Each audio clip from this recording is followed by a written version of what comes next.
C'est la première fois en 10 ans que je publie sur YouTube. C'est la première fois en 10 ans que je mets des vidéos sur YouTube que je me retrouve dans la situation de présenter un vélo qui a été champion du monde. Même avant sa mise en vente, la nouvelle Anthem affiche déjà un pédigré de compétition grâce à l'arc-en-ciel d'Alan Atterley. Aujourd'hui, je veux qu'on se concentre sur plusieurs aspects dans cette vidéo. Des détails techniques pour comprendre pourquoi ce changement de système de suspension et surtout quels avantages cela peut nous apporter à nous, bikers terrestres, comme toi ou moi.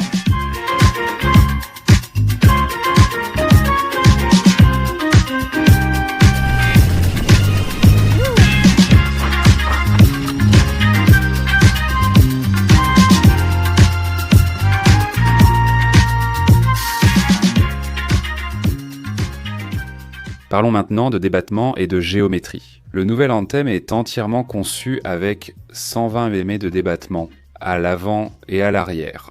Elle dispose d'un flip chip, un système déjà bien connu des pratiquants d'enduro ou de trail. Mais en cross-country, à l'heure actuelle, ce n'est pas encore populaire, même si cela pourrait peut-être devenir un peu à la mode. Et c'est un système très utile, car en modifiant la position d'une simple vis, ce qui ne prend qu'une minute ou deux, tu peux changer la géométrie du vélo. Dans le cas de cette Anthem, disons qu'elle passe d'une géométrie très équilibrée à une géométrie un peu plus bagiadora market. Il est important de mentionner que la modification de ce flip chip agit sur la géométrie du vélo. En aucun cas, cela ne modifie le débattement des suspensions. Si l'on fait strictement une comparaison des géométries avec d'autres marques, disons du courant dominant, nous allons voir que cette Anthem 2, dans cette position du flip chip, avec un angle de direction de 67 degrés et un angle de tube de selle de 76 degrés, en vérité, on commence vraiment à trouver un standard, pour ainsi dire, en partant de cette base, ceux qui souhaitent être plus radicaux. D'autres marques non listées dans ce tableau adoptent directement des angles de direction plus ouverts. Mais disons que cette Anthem est dans la norme actuelle que vous pouvez comparer avec ces autres vélos. Je teste la nouvelle Anthem depuis plusieurs jours avec le flip chip en mode bas et haut. Et franchement, je préfère largement la position haute, car je pense que c'est la position la plus équilibrée. On parle de 67 degrés d'angle de direction, 76 de verticalité du tube de selle. Et je l'ai déjà testé sur ce vélo et bien d'autres modèles. Dans cette nouvelle génération de vélos de montagne de 120 mm, c'est vraiment la mesure parfaite pour avoir un vélo super équilibré. Maintenant, c'est génial de pouvoir avoir l'option de changer la géométrie quand tu en as envie. Genre, je ne sais pas, je fais la Mediterranean Epic. La deuxième étape est super technique et à la fin, je veux quelque chose de plus radical dans les descentes, juste pour cette deuxième étape. Eh bien, je le mets, je le règle, ça prend très peu de temps et ça marche. Nous allons passer en revue les composants de ce modèle en particulier qu'ils m'ont envoyé, que je pense être l'un des plus intéressants. L'Advance super léger, parce qu'il combine le cadre le plus haut de gamme avec le carbone le plus léger, avec des composants un peu plus accessibles que ceux que l'on trouve dans la gamme la plus élevée de Giant. Pour commencer, nous avons des suspensions RockShox, une SITS L+ à l'avant, et l'équivalent comme amortisseur à l'arrière de RockShox. Pour moi, le cockpit est l'une de ses créations les plus intéressantes. Giant est une pièce unique en carbone qui combine la potence et le guidon avec des formes arrondies. Comme vous pouvez le voir, le support du compteur de vélo est directement intégré dans le capot de la direction, ce qui rend l'ensemble super intégré. Par ailleurs, il est fourni avec une largeur standard de 78 cm au figure. Évidemment, vous pouvez le couper pour l'adapter à vos mesures, vous savez qu'avec le carbone c'est toujours possible. Longueur de la potence. Sur cette taille M, elle fait 70 mm, il existe différentes mesures. Elle a une inclinaison positive de 9 degrés, mais le plus intéressant de tout, c'est ce que Giant a fait ici en dessous. Parce que comme vous pouvez le voir, le vélo intègre les câbles à travers la douille de direction et Giant. Ce que Giant a voulu faire, c'est créer une forme sous le guidon qui permette de cacher et de diriger les câbles vers cette douille de direction. Sans que les câbles soient à l'intérieur du guidon, c'est-à-dire qu'ils passent à l'intérieur, mais ils ne sont pas dans le guidon. Parce qu'en fait, il y a une gaine qui les guide, les protège et qu'on peut retirer en 1 seconde. Et en fait, ça ne change rien en ce qui concerne l'entretien et les manipulations à effectuer à l'intérieur de la douille de direction. Il est vrai que tout ce qui concerne l'intégration des câbles dans le guidon est grandement facilité. Je n'avais pas précisé, mais le boîtier de pédalier est presse-fit. Nous avons un 30,9 mm, une tige de selle télescopique Giant avec 140 mm de débattement et une selle Giant. La transmission est une GXT T-Type, la nouvelle de SRAM qui est entièrement sans fil, dotée d'un plateau unique de 34 dents à l'avant et d'une cassette 1052 à l'arrière. Les freins sont les Shimano XT très puissants au freinage, en fait ils viennent avec seulement, entre guillemets, seulement 2 pistons, aussi bien à l'avant qu'à l'arrière. Je vous le dis, vous n'avez pas besoin de plus, parce que ces freins sont une merveille en termes de puissance. Et ensuite les roues, là il y a beaucoup à dire, parce que ces roues dont ils sont de Giant, ce sont des XRC en carbone. Et aussi bien Giant que sa propre marque de roues Cadex misent beaucoup dans le monde de la route et maintenant aussi en vélo, tout-terrain sur la technologie Huckless pour leurs jantes. En gros, cela signifie que cette sorte de rebord que la jante a à l'intérieur, là où normalement le pneu repose, eh bien ici il n'y en a pas. Le bord de la jante est complètement lisse.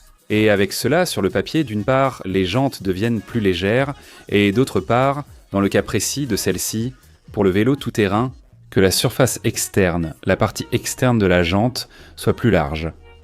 Et au moment de recevoir un choc, l'énergie se dissipe de manière plus efficace, plus simple, comme je vous le dis, cela sur le papier.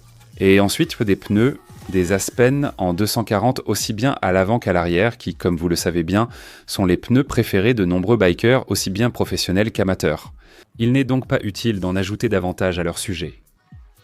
Diminuer le jeu de l'engagement du moyeu libre. Donc, nous augmentons le nombre d'outils de la roue rouge à 120C. Le point difficile, c'est qu'il y a tellement d'outils sur la roue rouge que la taille est vraiment petite. La difficulté serait d'être très précis lors de l'usinage pour la fabriquer. Et le deuxième point, c'est qu'il nous faut une force supplémentaire pour engager les tétons très précisément. C'est pourquoi nous avons un angle de 10 degrés, interface TrueBeaver dessus.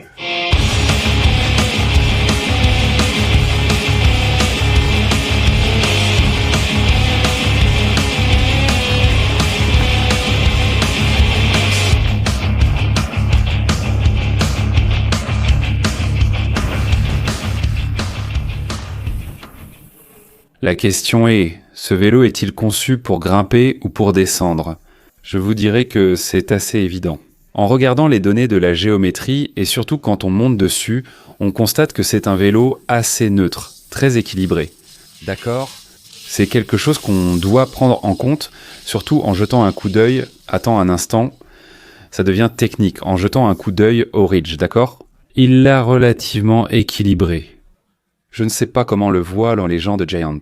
Ce serait vraiment des géométries plus progressives que l'on trouve chez des marques comme BMC ou Mondraker, avec ces cadres si longs qui t'obligent à être allongé sur le vélo, d'accord ? Avec cela, ce que l'on obtient, c'est une conduite très agile.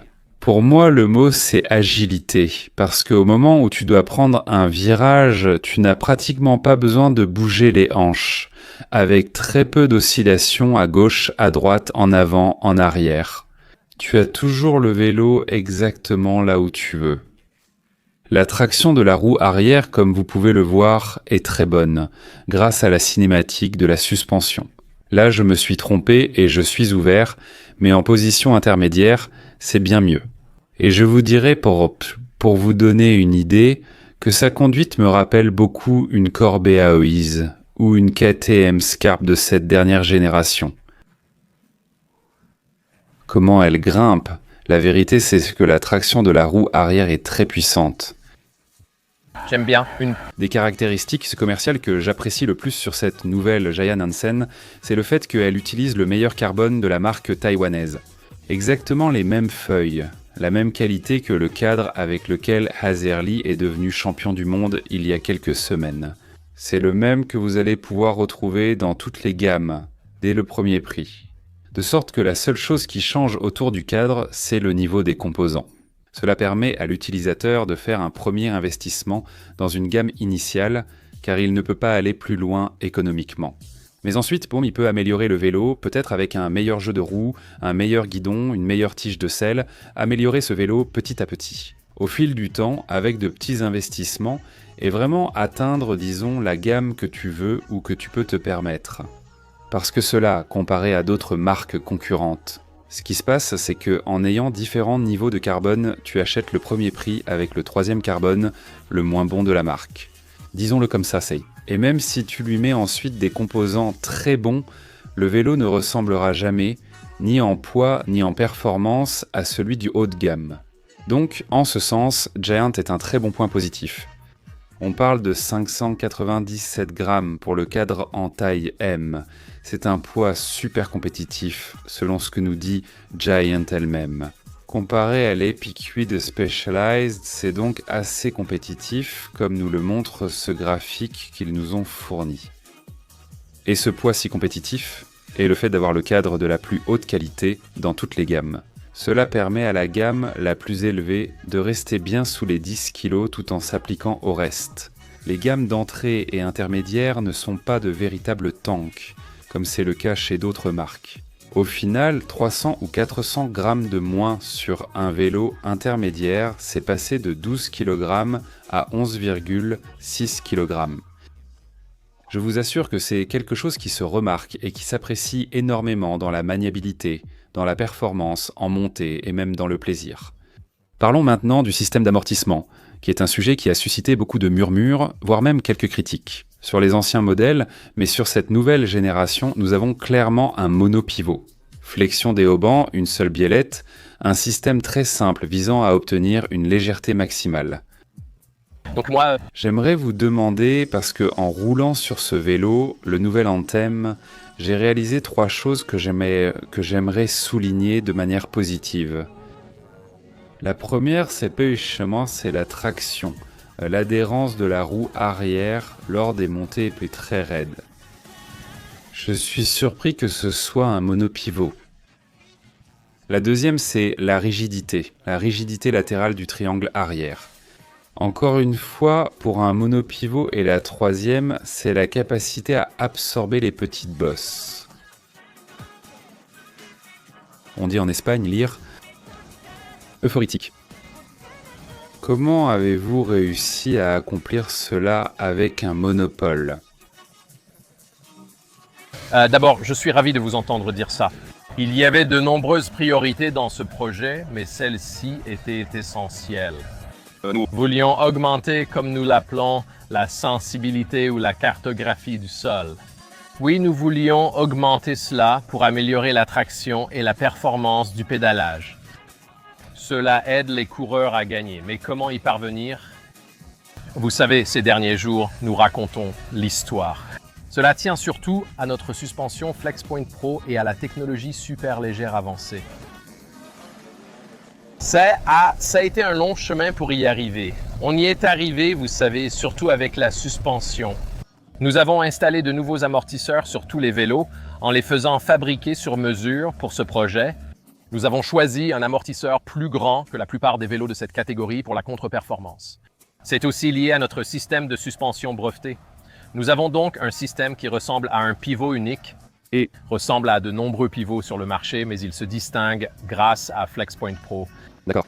Cela permet ainsi d'isoler le cadre de l'amortisseur. Ainsi, on peut laisser l'amortisseur faire son travail et le régler très précisément tout en augmentant la rigidité au pédalage. Ces autres marques sans FlexPoint Pro doivent faire des compromis. Cela peut donner l'impression que tu l'as déjà vécu. Oui, absolument.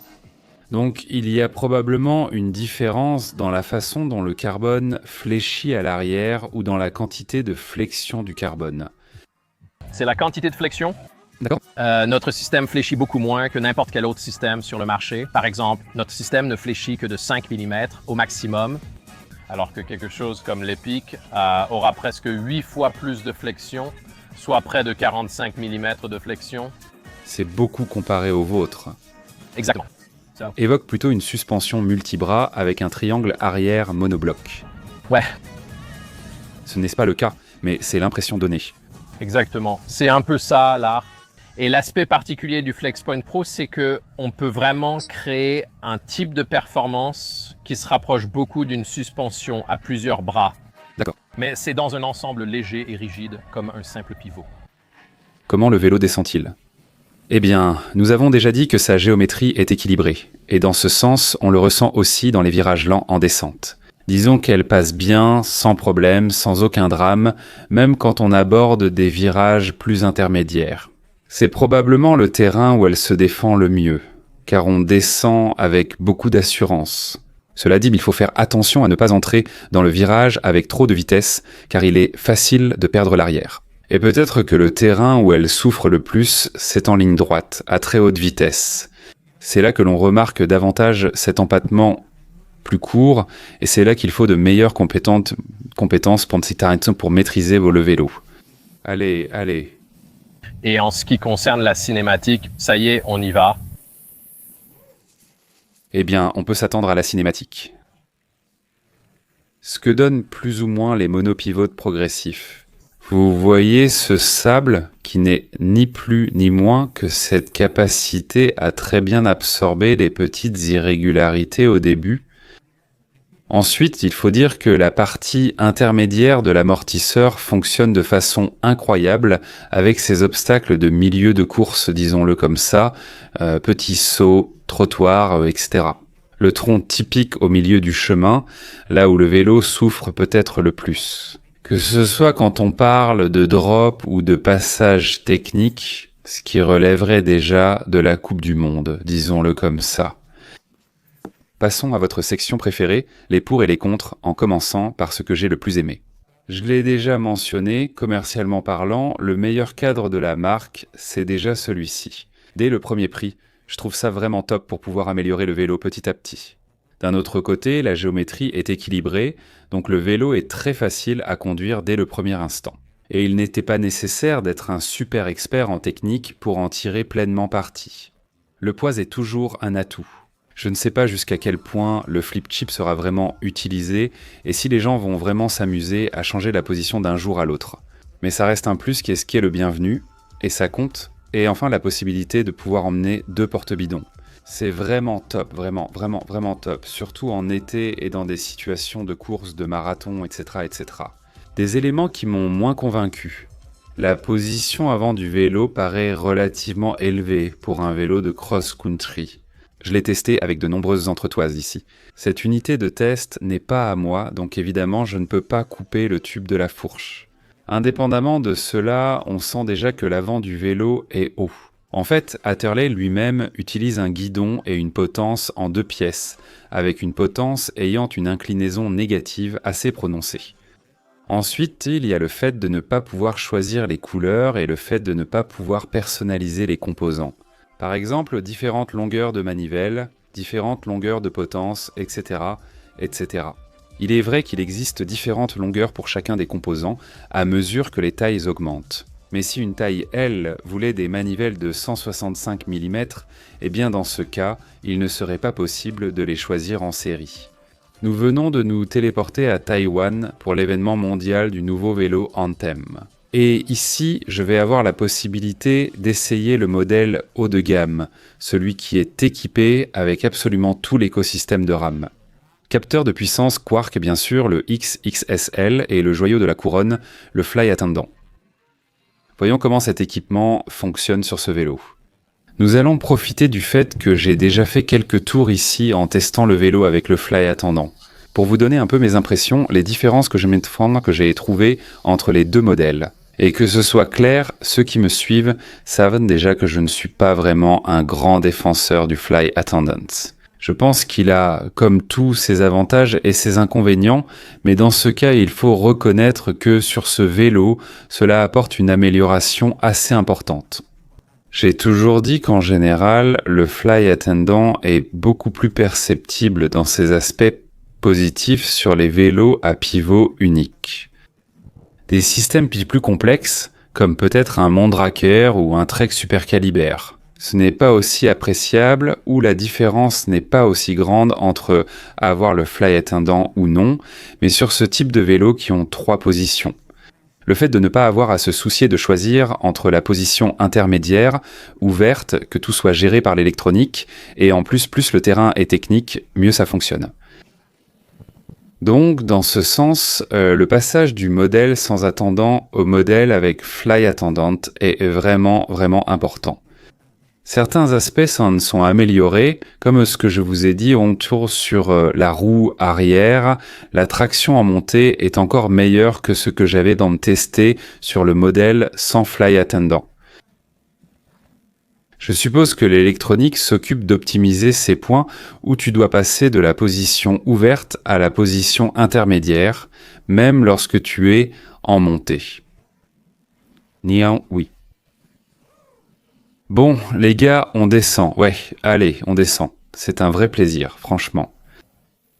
Disons que le vélo d'origine me plaisait déjà, il est très équilibré dans les virages et tout ça. Mais une fois de plus, ici le Fly Attendant apporte sa touche pour le rendre beaucoup plus réactif.